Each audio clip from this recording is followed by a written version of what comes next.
Italian Wine Podcast. Cin Cin with Italian wine people.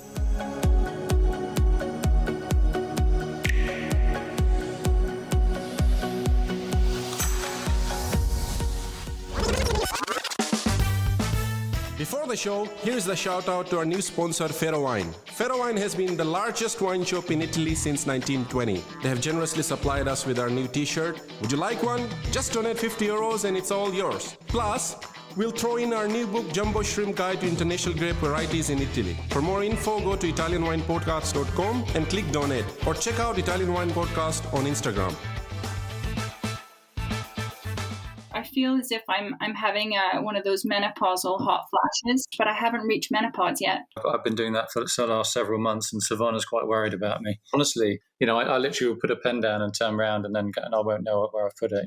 Oh, I thought you meant menopausal hot flashes. Oh, I could do anything for a hot flash, I tell you.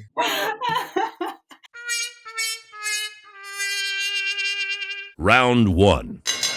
Welcome to the Italian Wine Podcast. Today, to honor the Italian Wine Podcast's 4th year anniversary, I get to talk to Monty Waldin, who has been with us since the first show on March 2nd, 2017, I think. And this is very exciting. Monty is a wine writer, a TV personality, a photographer, and biodynamic wine proponent who is usually the interviewer on this podcast, never the interviewee. So, hi, Monty.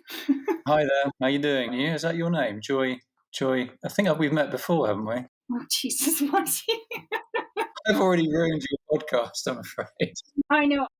Round two. I have questions, I promise. So before we get going, I wanted to tell you, I wanted you to oh, God. Round three. So before we get going, I wanted you to tell me a little bit about how you got into wine and how you came to live in Montalcino. There's a reason why we don't do this every day. The short one about how I got into wine was my French wasn't particularly good at school. I went to boarding school, very posh boarding school, but very liberal boarding school. And my French teacher, who was actually French, her husband was the physics teacher, another one of my very bad subjects. And she said, I really must go to France for a summer to brush up my French. And I ended up in Bordeaux, to cut a long story short, purely by accident. Although I had made wine myself at home from sort of those kits that you used to get from the chemist or the, I don't know what you call the pharmacy. And because my cousin, my father's side of the family, he'd made wine at home, and I thought I'd try and give it a try myself, never dreaming that I would end up in Bordeaux. And I just found I had a bit of an affinity for wine. And it's one of the things I felt I could understand quite easily, relatively. I wasn't always the best student at school. I mean, I wasn't like completely stupid, but I wasn't a brilliant student, put it that way. And it just felt like a good fit for me. And I kept going back to Bordeaux and then various other places around the world where there were vineyards, trying to learn as much as I could.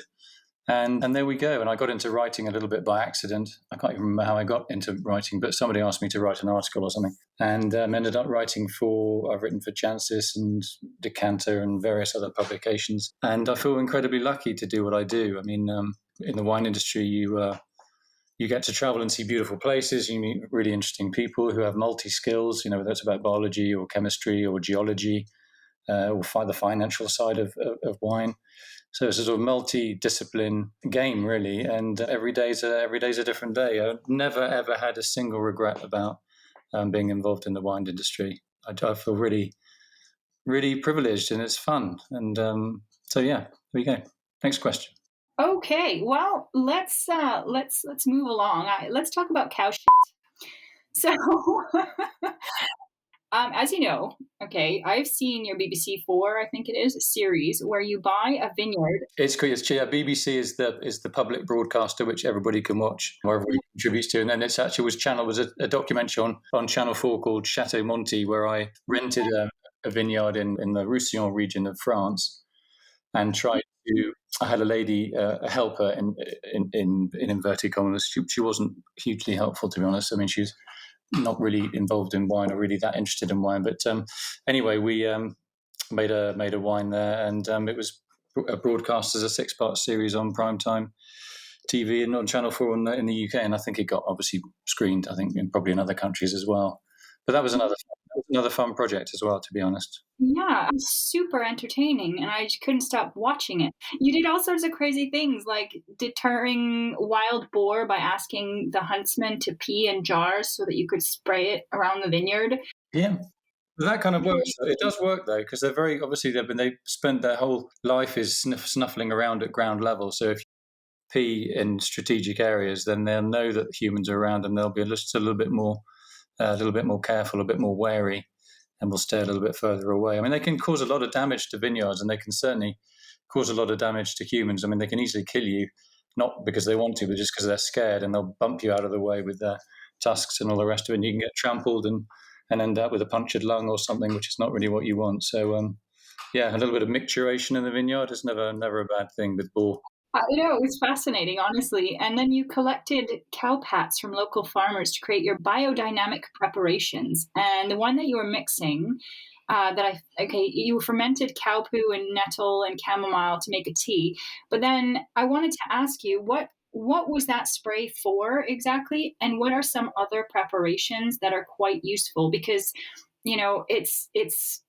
it's really interesting, all of these things. I mean, it seems complicated, but it's also, if you know how to do it, it seems like anybody could do it. Yeah, I mean, the teas are actually, as you say, they're really easy. I mean, if you can make a cup of tea at home, you can certainly make a tea for a vineyard. So anybody that drinks chamomile tea before they go to bed, you do it as a relaxing thing. My partner, she's a female. Sometimes she feels a bit, every so often, and she'll have a chamomile tea. And it's the same for your vineyard. If your vineyard is stressed because it's very bright or very hot, dry conditions, just spraying a tea or a tisane, as they call it, like chamomile on the vineyard, just gives them a little bit of a respite and stops them from stressing. And it's a very cost-effective way of treating your vineyard with, I think, apart from respect, but also with common sense. You don't need to blast the vineyard every 5 seconds, but these teas are very useful. I mean, nettle tea is a very important one. Nettles have been important in human development. They're full of nutrients, nettle soup, that kind of thing. And so if you spray the soil or the vine with a nettle infusion or tea, obviously when you make a tea with warm or hot water, you don't spray it when the liquid is still hot. You let it cool down, obviously. But you're just giving them a little bit of a boost. And to stop them stressing. And if you do get stress in a vine, that can affect the flavour. You can maybe get slightly edgy tannins or a little bit of unripeness or greenness. So it's a cost-effective way of working with your vineyard, using plants, nettle, to cure your plants, which are the vines. And that, for me, makes a lot of common sense. I'm assuming the fermented cow poo, it does something, and you put it in horns. And I want to know why you put it in horns, and why it's so good for the vines, because it's like the most famous thing when it comes to biodynamics. Yeah, well, the preparation you're talking about is called horn manure. And basically what you do is you take some cow manure, so from a lady cow, a female cow, preferably when she's in milk, and you put that manure into a cow horn, which is like a sort of a sheath, and you bury it at about, a foot or more in some nice earthy ground. And you do that over winter. You bury it in autumn and dig it up in the springtime. And the idea there is that you're going to create a sort of enhanced manure that when you mix it in water by hand or just stirring it with even a stirring machine, you stir it a little way for an hour, and then you spray it lightly on the vineyard, on the soil. And the idea there is it's really encouraging the vine or any plant that you're growing at the time to dig down and encourage it to dig down and make a more complex or deeper or both root system. And that's good for the vine. It's like a foundation for a house. If you've got solid foundations, which is a solid root system, your vine can start choosing the nutrients that it actually wants to absorb or use in terms of its own particular growth. And that's really, really important. One issue that we have in all farming, not just wine growing, is very compact soil. And by spraying this nutrient and microorganism-rich spray on the soil, you're creating tiny little pockets of air in the soil to make it more spongy, which makes drainage more easy, which means that there's less erosion. With less erosion, there's less loss of nutrients, that your vines need. And if your vines don't have nutrients, they start stressing and they're more disease resistant. So it's a really simple way of keeping the understory, the root system of the vineyard, the foundations of the house nice and safe and strong. And it's very cost effective. I mean, to make a horn manure spray with a horn and a bit of cow pat, I mean, it's just like minimal cost. I mean, I don't know, maybe you get a cow horn from a neighboring farmer for free, and a bit of cow manure, which is for free. You can do it yourself. You don't need any machinery. A kid can do it. An old person can do it. All you need is a shovel and a bit of elbow grease. And I like, again, the idea that you can be entirely self-reliant. You're not feeding money to a faceless multinational concern producing chemical fertilizers, artificial fertilizers. You're doing it all yourself, which is better for your bottom line. It's better for your local community, and it's better for the soil, and it's better for the wine itself, for the vines and the wine. So it makes sense again for me. So, okay, the other thing I wanted to ask is in between the rows, this is another biodynamic thing that I noticed you talk about, clover and putting, bumper crops, I think you call them, in between. Cover crops. Cover crops, sorry. That's okay. We do actually put them in with bumper cars. We actually go through the vine rows, sowing the seeds for the cover crops on bumper. No, I'm joking. But this is cover crops. So basically, but people that don't know what cover crops are, I'm sure you all do. But between the vine rows, you can obviously plough the vine rows, but you really don't always want to do that in all situations. Sometimes you need to. But the idea is by sowing what are called cover crops between the rows, you can sow flowers which attract beneficial insects, which means that it's much harder for potential pests to colonize completely the vineyard. There may be a few pests, but not too many because there's competition. You can sow cover crops that produce deep roots into the soil, which allows air, oxygen to get into the soil, allows better drainage, so there's less erosion. And you can sow cover crops to provide certain nutrients like nitrogen, for example. If you sow nitrogen-fixing cover crops, they'll give a boost to the vineyard and the vine. If you have a weak vineyard that lacks food, and that's not always the case often in wine, people do tend to go overboard, but you're just providing a few nutrients for the vines. And again, the nice thing about these things is with soluble fertilizers, the vine absorbs those soluble fertilizers or chemical fertilizers by osmosis. When it rains, they're soluble, and the vine can't really stop itself from taking up those nutrients, and you get more vigor, you get thinner cell walls in the vine and its leaves and and the grapes. So you have more risk of rot because the vine is less robust. Whereas in the organic and biodynamic way of doing it, with cover crops, you sow some nice plants between the vineyard. Some of them will give nitrogen to the vineyard, and the vine can choose how much nitrogen it might want to have. It might be a bit hungry, and it can choose what it eats. It's not being force-fed. So again, if you want to talk about intelligent wine growing, you've got to have intelligent vines, and vines that can choose what they eat are more intelligent, I think, than a vine that is on a drip feed. My question is, I don't know where I heard this, but some wineries are actually planting foods, vegetables and things in between the rows. Is that something? Yeah, I mean, some of the cover crops, if you sow barley, for example, you could use that to make, obviously barley, you can use barley for various things. Normally, though, what you don't want is too much compaction between the vine rows. Normally, you would, with something like barley, you would actually cut that in at some stage during the season, and that when the stalks of the barley fall to the ground, they protect it. So if it rains before, let's say in the autumn, and you've got the barley flattened on the ground, you'll get less erosion because there'll be less splashing, for example. And slowly but surely, the stalks of the barley will rot down in a non-bad way, and they'll become humus in the soil eventually. So it's kind of quite a joined-up, simple way of managing your vineyard. Also, having cover crops between your vineyard, between your vine rows, means that you get less erosion, because if you have a naked vineyard with just bare soil and it rains and you're on a slope, and the best vineyards in the world generally are on sloping terrain, if there's no ground cover, when it rains, you are going to lose your soil. And so having a carpet or a mat of vegetation that just buffers falling rain from above, it means that there's less risk of erosion. Once your soil is gone, you can't go down to the local do-it-yourself garden centre and say, please, can you give me some 3 million year old or 5 million year old Pleistocene clay, please, because he's not going to have it in stock, I'm afraid.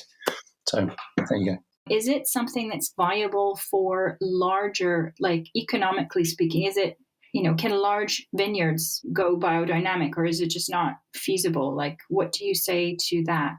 No, I mean, we've got some very large vineyards now, like in Chile, for example, that are about 600 hectares that are biodynamic. Doing biodynamics is actually very, very easy. It's similar to organics in the sense that you don't. Organics is a lot about don't do this, don't do that. So don't use herbicides, don't use systemic sprays, don't use X, Y, Z.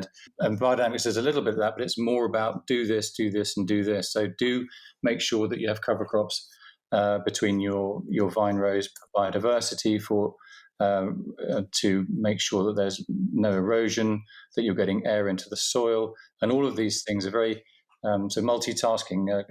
Cover cropping is actually doing 2 or 3 things that are beneficial for your vineyard, not just one thing in your vineyard. And really, you want to see your vineyard as an entire organism. So that's not just the vineyard bit of your land, but it's all the land that you have. Maybe it's spare fields or a bit of forest, or just a bit of scrub ground. All of that is part of your terroir, everything. It's not like the vineyard is just the only thing you're thinking about. You're saying, yeah, we have a vineyard. This is what gives us the money, but we have a little bit of forest, we have a little bit of biodiversity. What can we do to make our little bit of land that's not vineyard, what can we do with that to improve the situation of our vineyard? And if it's not directly about the vineyard, just about the land entity that you have in general, in terms of biodiversity, because the more biodiversity you have in terms of, birds, insects, microbiology, the more complex your terroir becomes. There's more of a story to tell when the journalists come around, but there's also more of a story that you can benefit from by treating your land mass as something very, very diverse and diverse pieces of that land mass. Some of it's productive, the vineyard, some of it is wild maybe. And it's a nice way, again, of looking at your estate you see your terroir in a different way. It's not just about the vineyard, it's about the whole land holding that you have. How long does it actually take for a regular vineyard to become biodynamic, to convert, like a year, 2 years? Okay, so legally it's 3 years. So if you're using herbicides and pesticides, etc., you switch to biodynamics, you have to stop using those. And 3 years later, if you get certified, which is done by an independent body, which is called a certification body, so you can be certified organic or certified biodynamic, and they follow international rules or national rules. That takes 3 years from start to finish. And so in the beginning of the 4th year, you can then say that you are certified organic or certified biodynamic. Okay. Biodynamics, of course, is connected to Rudolf Steiner and this sort of religious side, right? And so what do you say to people to separate the sort of esoteric stuff? Yeah, well, I don't see it as any kind of religion. I mean, I'm quite Cartesian. I mean, I got into biodynamics because I tasted a biodynamic wine, and it was so much better than the other wines that I've been tasting at the time, which was in Bordeaux, and I'd spent a lot of time in Bordeaux. I'm in the practical area of the biodynamic world. I'm not really into the really esoteric stuff. I mean, people who are a little bit esoteric, that's absolutely fine, but I'm quite Cartesian about that. I see biodynamics as a bunch of tools that I can or cannot use, and using those tools, I want to understand them, how I can get the best out of them, and also empirically, you can see the differences that biodynamics makes in terms of, I said before, stronger rooting, vines that are not over vigorous. They found their balance, that the ripeness levels of the pip, as well as the skin and the juice, all tie up. So you've got extra. In terms of red wines, for example, you've got red wines which are obviously maceration wines. They have to soak in the tank with everything, with the pips and all the rest of it. If you have unripe pips and alcohol, which is being made by the yeast during fermentation, alcohol is a solvent. So if you have green pips because your vineyard wasn't in balance, you're going to get green tannins. So, and with biodynamics, you're not going to get that if you do it properly. Obviously, if you don't do it properly, you maybe not get the best results, but you probably get slightly better results than, say, a conventional farmer. And for me, obviously the mantra that wine is made in the vineyard, it's very much like that in biodynamics, because you really can do so much with the very basic biodynamic tools in terms of deeper rooting, more complex rooting, more erect physiological. The way the vine actually grows itself, if you look at its shoots, rather than the shoots drooping over the top wire, the shoots are really pointing up towards the sun. The roots are really deep or more complex. So you have a vine that's really extending itself. It's got long legs, it's got high arms, and it's got a tummy in the middle, which is where the grapes are. and that has a really strong stomach. If somebody punches that stomach, it's really robust. So this idea that you've got plants that are looking after themselves, they're growing in the right way, they know where to put their roots, they know where to put their shoots, they know how many grapes they can carry to do the job properly, because their job is not making wine, their job is about making ripe pips in their berries, quotes, to have babies, and that's really what they're trying to do. And biodynamics makes that a little bit easier for them. It just allows them that freedom to do what they really want to do. And I think the majority, of biodynamic growers that I know, having been following it for a long, long time, the vast majority switch to biodynamics because they like the taste of the wines that they have. They're not really into the woo-woo stuff. They're doing it because they're in a results-driven business and they get results with biodynamics. And a lot of them say, Monty, I don't know how this works really, but it does. It's not very scientific, but that's what people say. So I was going to ask you a couple more questions, but you know what? We're running out of time because we have, you have not me, you have an interview with another producer in about 10 minutes. So I'll skip to the end. I wanted to ask you actually, there's so many things I want to ask you. I don't even have the time. Okay. So what's your favorite interview over 4 years? What interview? I just don't know. I mean, I've had interviews where I kind of not dreaded, but I thought, well, I don't know how this one's going to go. And often the ones that you are a little bit fearful about are the best ones. I mean, there have been so many. I mean, I don't know how many interviews I've done, but when I was younger, I used to spend a lot of time literally going around Bordeaux, knocking on people's doors or making appointments and interviewing people, obviously with a pen and a piece of paper. At the time, and with a really probably horrible haircut in those days. But it's just, I'm curious about how people make wine. It's like, I guess if a foodie would love to hear the recipe for, well, how did you make that amazing omelette, And you want to know, where did the eggs come from? What color was the shell? How big was the yolk? How did you crack it open? What temperature? All that sort of stuff. And I like asking winemakers questions, and they often, not all of them, but the vast majority are very happy and very, very happy to share their knowledge and tell you exactly what they do and why. And the best winemakers, I think, have a grasp of the technical aspects of winemaking. Obviously, it's a living product. It's without yeast and bacteria and all sorts of things. It doesn't come to life. And you have to be empirical as well in terms of the costs as well of the actual grape growing, in terms of your labor costs and all the rest of it. So you have to be a multitasker as a wine grower. You need to embrace many disciplines, from biology to geology, finance, marketing, all sorts of things. People having an affinity with people, whether they're whether they're the employees or they're your importer or distributor in maybe a foreign country that you can't get to or maybe don't speak the language so well with. And I think it's a marvelous industry full of a lot of very, very interesting people. And interviewing people I find fascinating. I like to hear people's stories, and I like to hear them bring to life what their everyday reality is. I find it really interesting. All right, so penultimate question then. This is a little bit on the lighter side. So I had to try and dig some dirt up on you, which I found nothing, but I did find a B-Dale's website, your old school. And it said that you were asked to bring something you had made to the B-Dale's entry tests in 1980.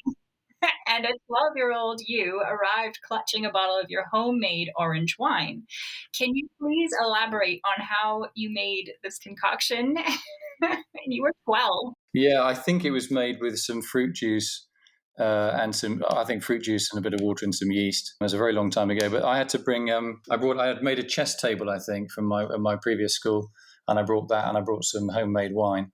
And somehow they allowed me into the school. It's a very creative school. It's called Biodynamic, and it's a co-educational school. It's a boarding school, and you could wear your own clothes. If you were a girl, you could wear a skirt or jeans or whatever it was. You didn't have to wear a uniform, nor did the boys. And it was a great place to be, because it allowed you, whatever you were good at, you were encouraged to follow it. And I wasn't always particularly academic, and I wasn't the worst in the class. But as I said, it was because my French wasn't that good, and my French teacher, who was French, told me to go to France, and thanks to her, Odile, she managed to get me to France, and I discovered wine, and I never looked back. So thanks, Odile. Cool. Well, honestly, I appreciate you humoring me. Let's say thank you for humoring me. There's something I didn't mention. You had written a book on biodynamics. So my last thing will be to ask you where you can find your book. What is it called? And tell me where we can find you. Okay, so the website it's free.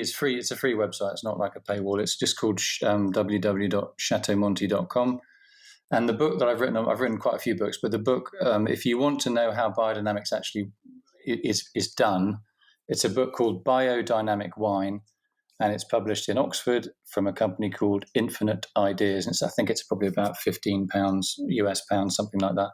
But it tells you everything about biodynamics. You read some of it. You narrated on the podcast as well. You narrated some chapters from that here as well. Did I? Okay. Oh, yeah, it was a while ago, wasn't it? Yeah. But it just tells you about the lunar cycles and the practical aspects of biodynamics. It's really not a fundamentalist book. It's very, very down to earth and easy to read, if I say so myself. I'm not a Taliban when it comes to biodynamics. For me, it's a tool, and I kind of explain the tools, and you can make your own minds up about whether it's woo-woo or whether it's common sense or whether probably it's a little bit of both. But anyway, and I got into biodynamics, as I said, because I've worked for conventional wineries and organic wineries in various places, and the best quality for me was with the biodynamic wineries that I work for, and that's how I got into it. Because for me, having tried all the different ways of making the cake, the biodynamic cake was the best one. Cool. All right. No, thank you so much. And yeah, I guess that's all she wrote. I have one last question. After 4 years of working with us here, and having Stevie Kim as your how scary 1 to 10, how scary is Stevie to work for? 375.